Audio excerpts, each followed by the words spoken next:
Hello, my name is Brian Green and I'm a local historian, and I've lived in Dulwich for most of my life.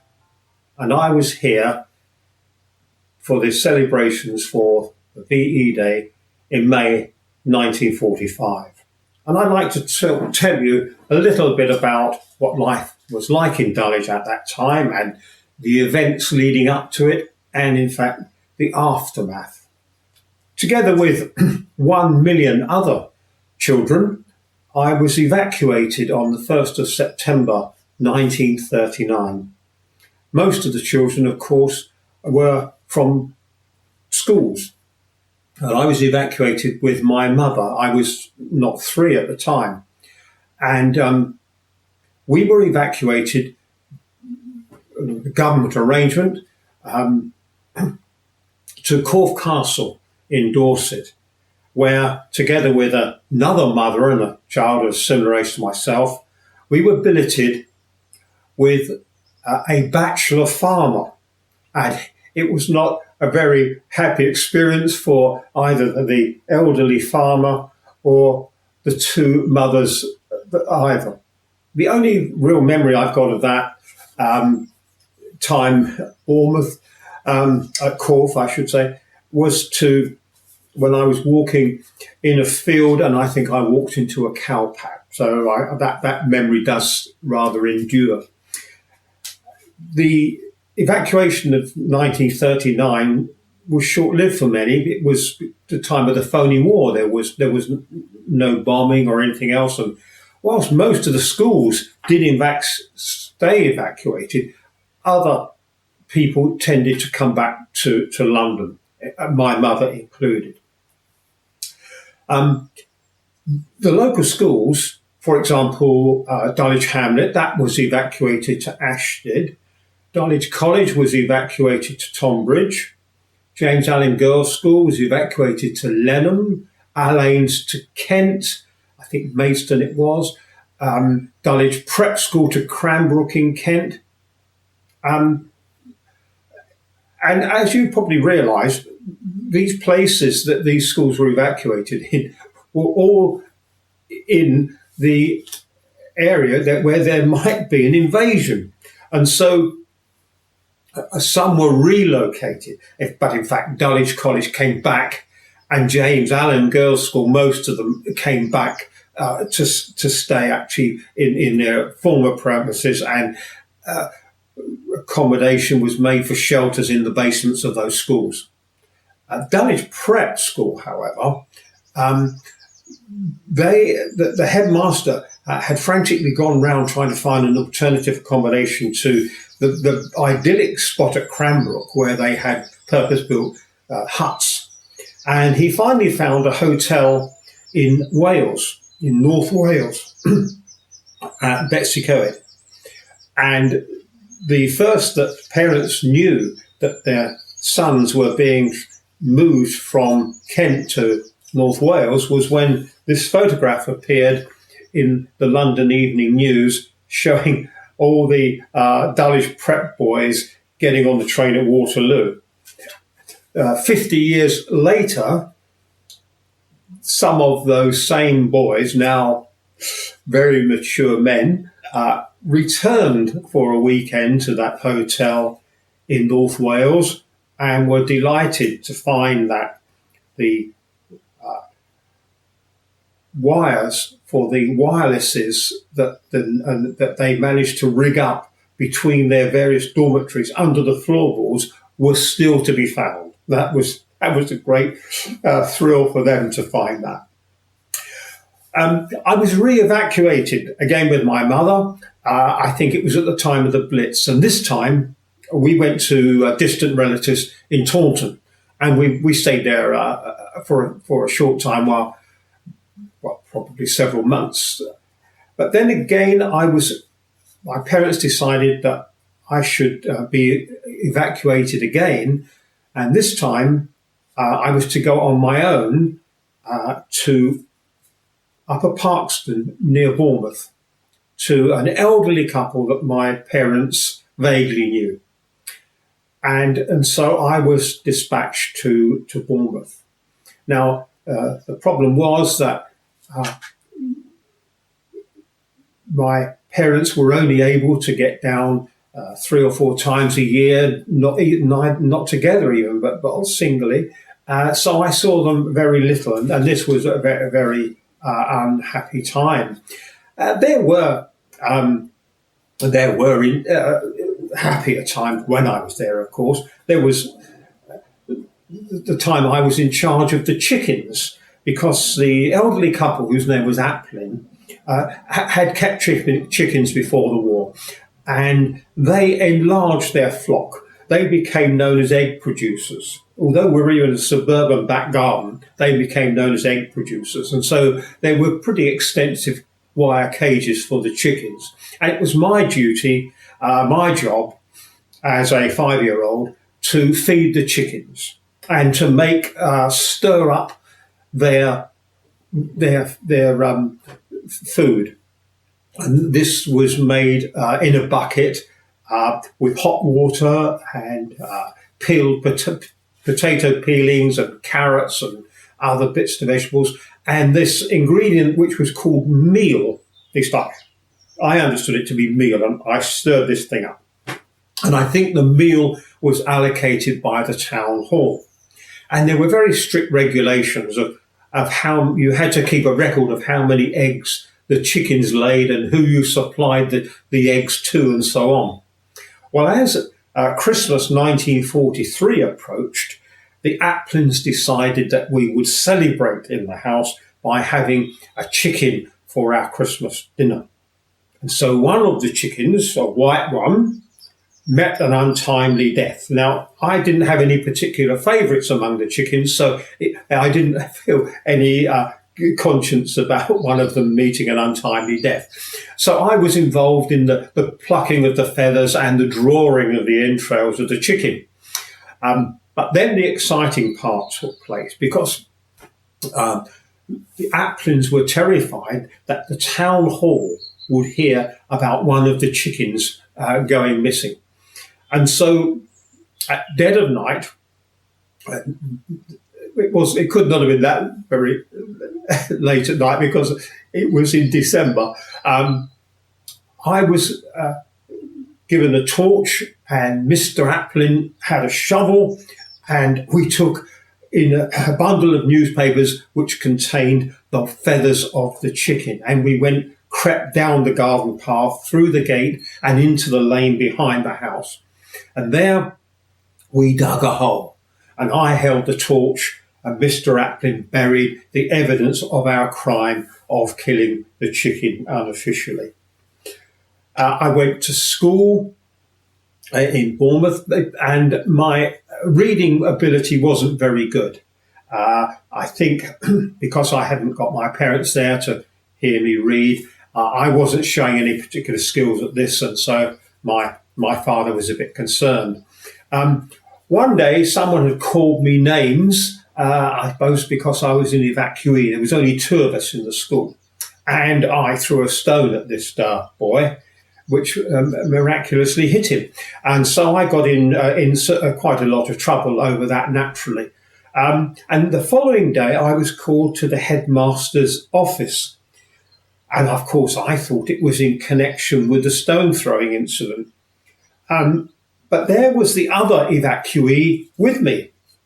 And we were sat down in the headmaster's office, and the headmaster, Mr. Cady, said, you 2 evacuees had been given a present by the London County Council. And he presented us each with a bar of chocolate. It was the only recognition of being an evacuee that I received during the war. And so this unexpected gift of a bar of chocolate was quite amazing, and left an indelible mark on my memory. Well, in 1943, beginning of 1944, Mr. Applin had died, and it was decided that I would come home. It was not a very happy atmosphere in Upper Parkston, and I persuaded my parents to bring me home. And so my father came down to collect me. And the experience of traveling in wartime in a train is something I shall never forget. The train was absolutely crowded, the train that was going to bring us to Waterloo. The carriages were packed, and in the corridors were soldiers, sailors, airmen, and kit bags and luggage, and it was incredible. We got to Waterloo, and of course, I couldn't remember what London looked like. I'd been away for 2 years. And we came out of Waterloo Station and we got on a tram. And that was interesting because the windows of the tram had gauze stuck over them except for a tiny diamond of clear glass. It was to stop glass being blasted in case a bomb exploded near the tram. And we came back to Glengarry Road where I lived. And my mother greeted me, and we had this celebration supper that evening, and it was a feast. It was baked beans on toast, and I shall never forget how good that tasted. And I started at Dulwich Hamlet School soon after. We had air raid alarms, warnings go off at Dulwich Hamlet School, and when one went off, we formed an orderly line, and we were marched off to one of the shelters singing Knick-Knack, Paddywhack, Give a Dog a Bone, and there we were sat till the all clear sounded.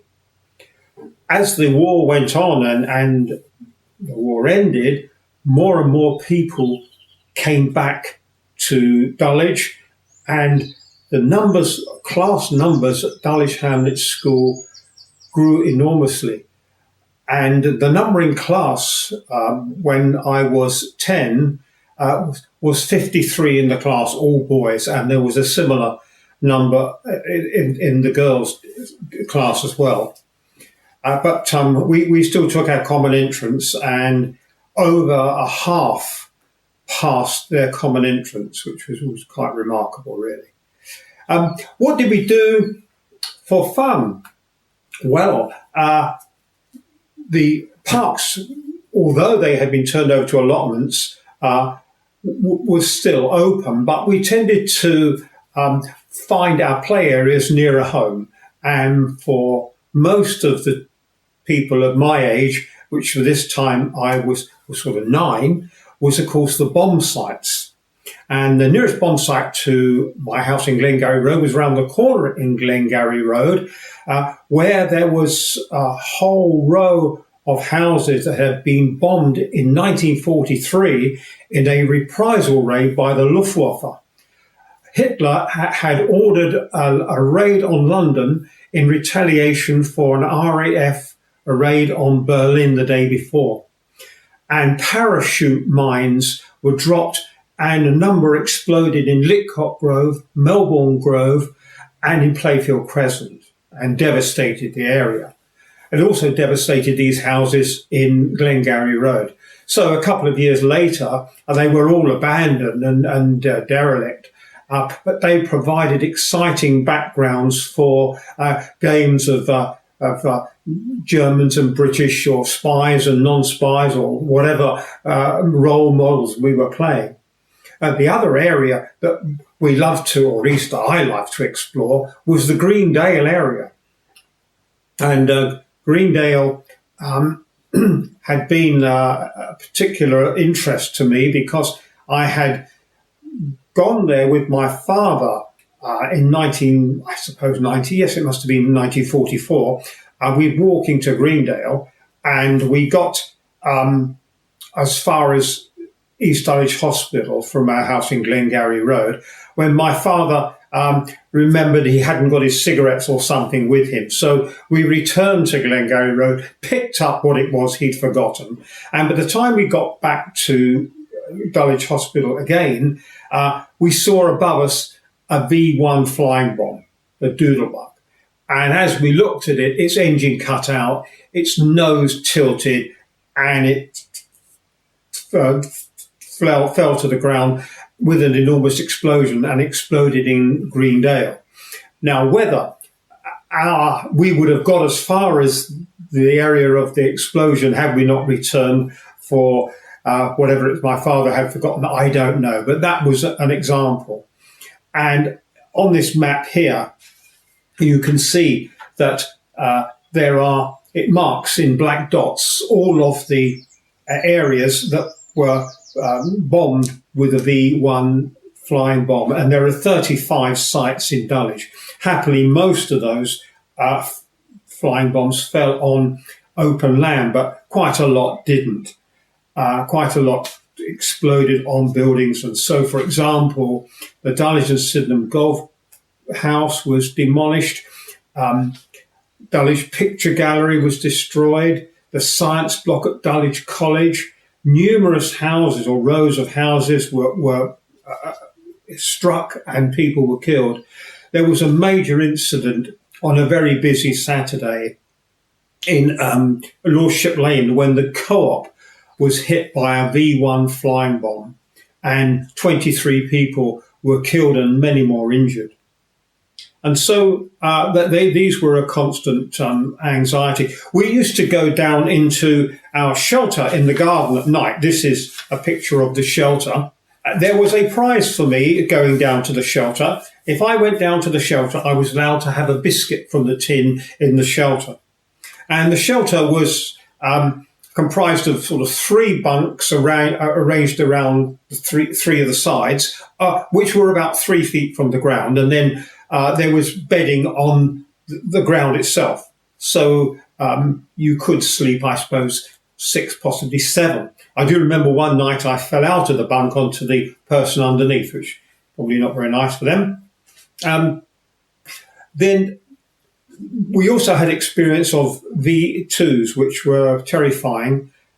These were rockets. You didn't know they were coming. They exploded and caused enormous devastation. We had 3 in Dulwich, and I was actually sort of a witness for the second one.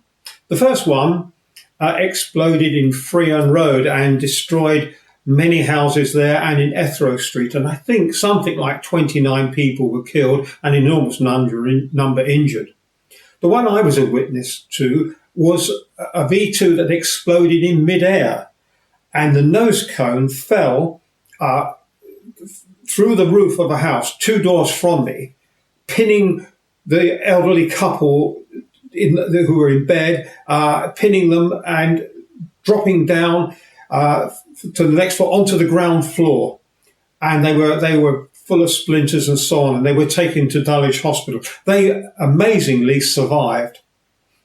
The third V2 took place in January of 1945, just a very short time before the war, VE Day was declared. And this was in Court Lane.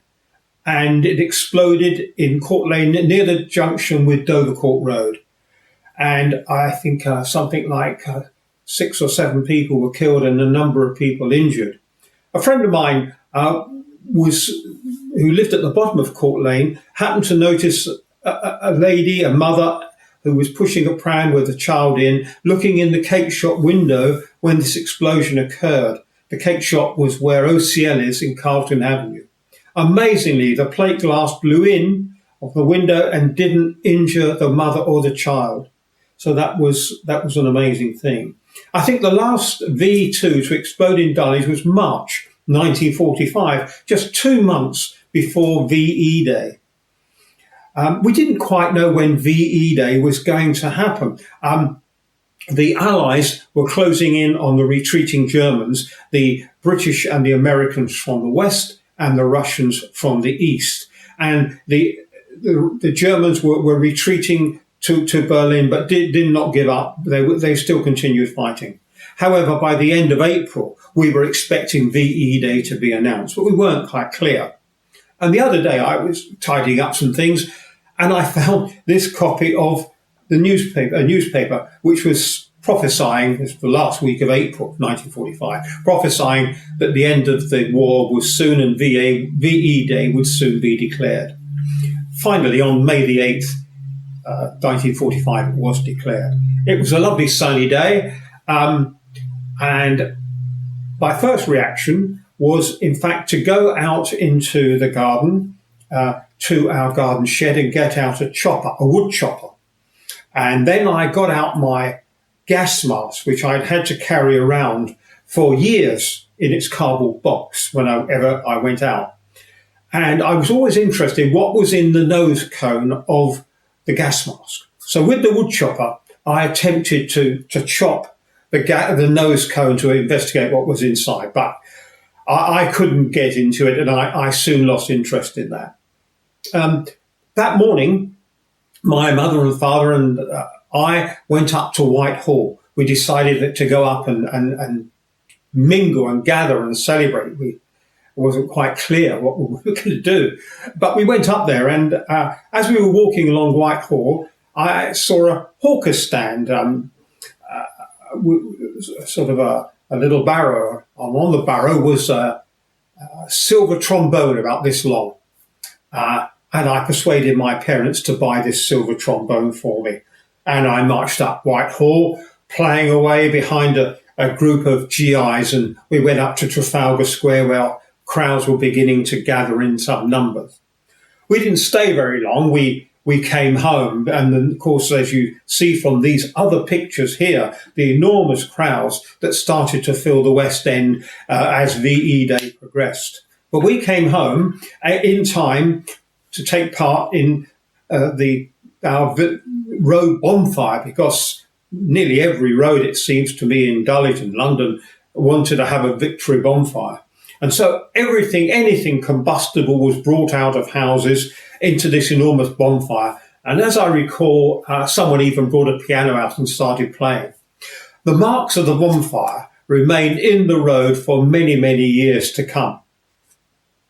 And so that was VE Day. We soon after, we had a formal VE Day street party, and there was a fancy dress competition, and I took part. I was dressed as a Bevan boy, but we had the usual teas and the flags and so on.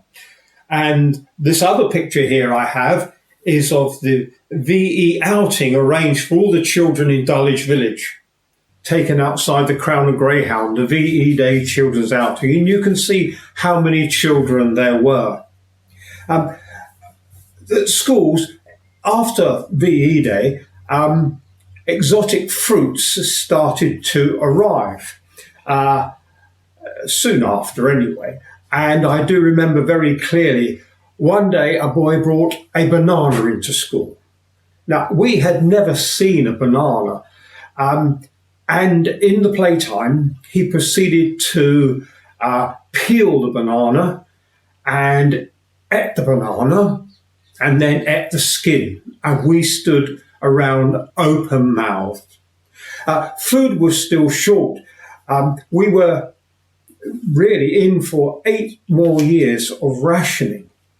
I had a particularly sweet tooth. And of course, we were limited on the amount of sweets we could buy. But I discovered that if I negotiated with the owners of the sweet shop, they were prepared to sell me the congealed mass of sweets that had accumulated, congealed inside the glass jar in the window in the sunshine. And it didn't matter to me that all of the sweets had got mixed up, because I was able to buy them off ration. And so that satisfied my need for sweets. Rationing and austerity did continue, as I say. We were trying to feed Germany after the war. The Americans sent to schools certain things for us. And the three things I particularly remember. You will have heard of Spam. We had Spam fritters, cold Spam, all kinds of ways of dealing with Spam. We also had dried egg powder, which was a bright yellow colour. So it made scrambled eggs very well, and people experimented with other things. So dried eggs was another thing that came from America. On 2 occasions, we did have this really special gift from America. We were asked to bring in tins to school, and they were filled with chocolate powder. And so we were able to make hot chocolate, or we could eat it with a spoon, and that was from the powder. And of course, that was really good. I mentioned that our play was often in bombed out houses, but we also used bomb sites. Now, bomb sites were different because that was where the house had been demolished and cleared, and it was still a bumpy, rough ground where the buildings had been. But this was ideal for cycle speedway. So this was sort of cross-country cycling over hills and bumps and everything else. And there were races, and some areas developed actual cycle speedway leagues. And there was quite a big track down Peckham Rye. Our nearest own cycle speedway track was on the corner of Hillsborough Road and Thorncombe Avenue. Or Thorncombe Road, yes, just at the end of Glengarry Road. One of the more unusual features in Dulwich after VE Day was the presence of prisoners of war. The Italian prisoners of war had an element of freedom, even towards before the war had actually finished. They were in prisoner of war huts on Peckham Rye. And I remember seeing these young men walking around because I think they had a green shirt with an orange patch on the back, and that marked them out as prisoners of war.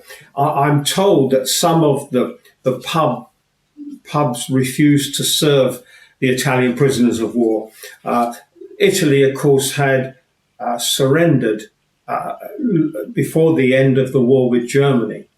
But the other prisoner of war camp was actually in Croxted Road, and that was established after VE Day, and it housed German prisoners of war. And these German prisoners of war could not be returned to Germany because Germany was in chaos, and so they were employed on street cleaning, and in the bad winters that followed, they were clearing ice and snow. And they were there for up to 2 years, for quite a long time to remain as prisoners.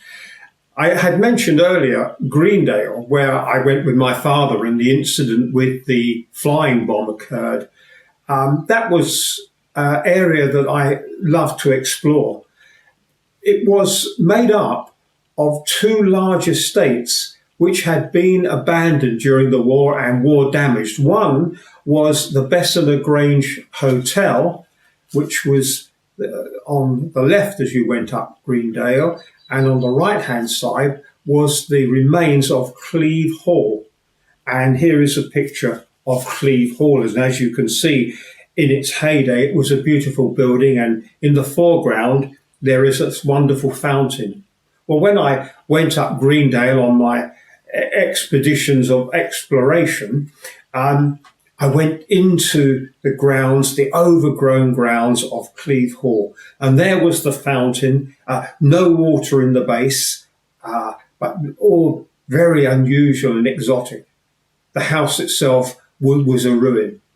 And then on the other side of the road was a lake, and this lake had been dug by Sir Henry Bessemer, who was the inventor and who lived at Bessemer House in the 19th century. And he had dug the lake, and in the middle of the lake, he had created an island, and then on the island, he had built a grotto.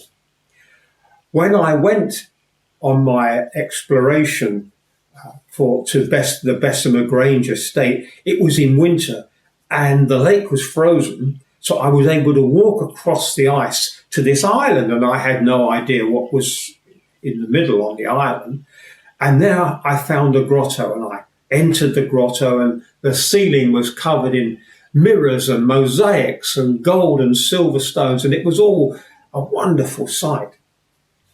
In around about 1946, the Camberwell Borough Council, which Dulwich was part, decided to compulsory purchase Bessemer Grange and also Cleve Hall estates. So my happy hunting ground, exploration grounds were gone, or at least in that direction. And they planned to build council estates on both those sites. There was something in the order, I believe, of 14,000 houses had been destroyed in the borough, so that's how many were homeless. In fact, of the 40,000 houses in Camberwell, which of course included Dulwich, Peckham as well, only just over 400 out of 40,000 had no damage whatsoever.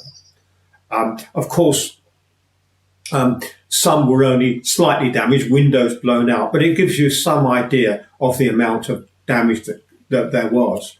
And then as the situation of people wanting to be rehoused grew, and then other areas around Dulwich were also purchased for compulsory occupation. And so areas such as Sydenham Hill and Lordship Lane and along Dulwich Common all were requisitioned by Camberwell Borough Council on compulsory purchase orders, and council flats were built.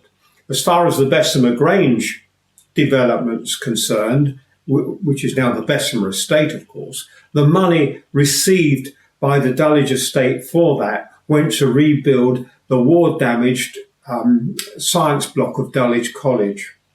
So this gives you, I hope, some idea of what life was like in Dulwich, its fun and its less fun times. And I hope you enjoy WWII Day today, and my very best wishes to you. Thank you.